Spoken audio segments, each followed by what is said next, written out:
Hi, welcome to Gardenville. I'm Catherine. And I'm Susan. And here we are now with Susan. Whoa, gorgeous rosemary. Yeah. It's something I can't be without, I must say, outside the kitchen door. Rosemary. Now, if you go to Cook with Caroline, you'll certainly have loads of recipes from Caroline about cooking with rosemary. I have a funny feeling she would use a lot of this in her cooking. I have a feeling this is quite an old shrub here, and it's been cut back at times, but it's regenerated from the cut back, and there's plenty of fresh growth on it.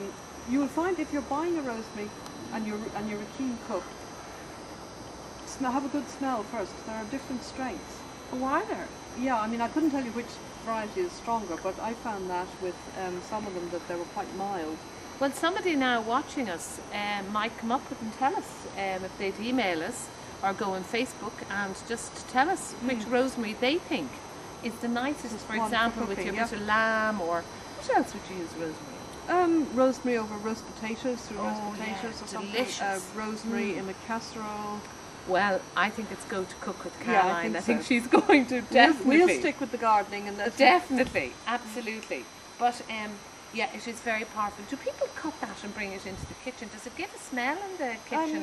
What you could do is cut some of it and dry it, hang it up, supposing in a hot press or somewhere, warm. And dry. And then when it's dry, what do you do? Well, you buy dried rosemary. Oh yeah. I mean, if you've got a bush in the garden, there's no reason to do that because you got it fresh the whole time. But will this last all winter? Oh yes, this is evergreen and last all winter. And it's so handy. If you've got a friend with a particularly nice rosemary, you can try doing cuttings. Okay, let's show that now. Okay. You're so expert. Well, I don't know about this. Let's just show that to the camera there. And I've got where there was a leaf. Here's the leaf node, and you just below the leaf node, cut it. You need a really sharp knife or a secateurs or something. And then again, take off the lower growth. Yeah. Take those off as well. And we take the soft tip out there, and there again, along with. So here I am. I'm robbing from a garden again. Now, so I have my rosemary and I have my potentilla. Okay, so we're going to see will the rosemary take. We may be a what little do I late do with in that? the year. Pop it into. Put it the same again into peat moss and sharp sand. Peat moss, sharp sand. That seems to be the regular sort of bitter rooting mixture. powder. Bitter rooting powder. Push it only about so much down. Deep, okay, and just leave it. And just leave it there and see what happens. And when would you expect that to take? Next spring? Well, ideally you'd be potting them up in the spring when they have leaves on. Now they may well rot, it may not work, but it's worth a try. Outstanding smell. Absolutely outstanding.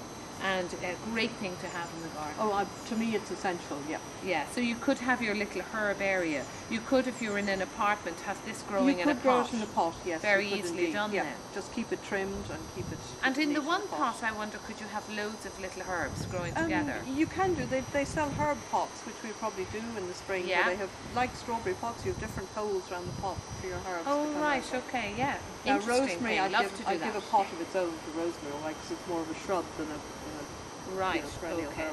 Okay. Cutting back? Cutting back, if you have a new plant, I would trim it, to keep it within bounds. Yeah. You can cut them reasonably hard. I'm not sure once that you this get to the woody, this is a very old one. This is a very old one now. I have to say that I cut mine back the other day, which is not as old as this, and it's done fine. Has it? You see sort of shoots? They begin to shoot again, yeah. Okay, but they won't produce then, if you cut it right back, they won't produce. Well, I wouldn't cut the whole thing back to nothing, because I think the Right. chances are you probably kill it. Okay, But if it gets too big, well, you dig it out and you start again. Well, absolutely, yeah. Or get a cutting. Or get a cutting from somebody. Start from what you had. Yeah, exactly. So you're recycling all the time. Yeah, no, really nice. So if you're looking for any recipes, go to Cook with Caroline. She'll have a few ideas. I'm absolutely sure in this. Yes, I'm looking forward to those. Yeah.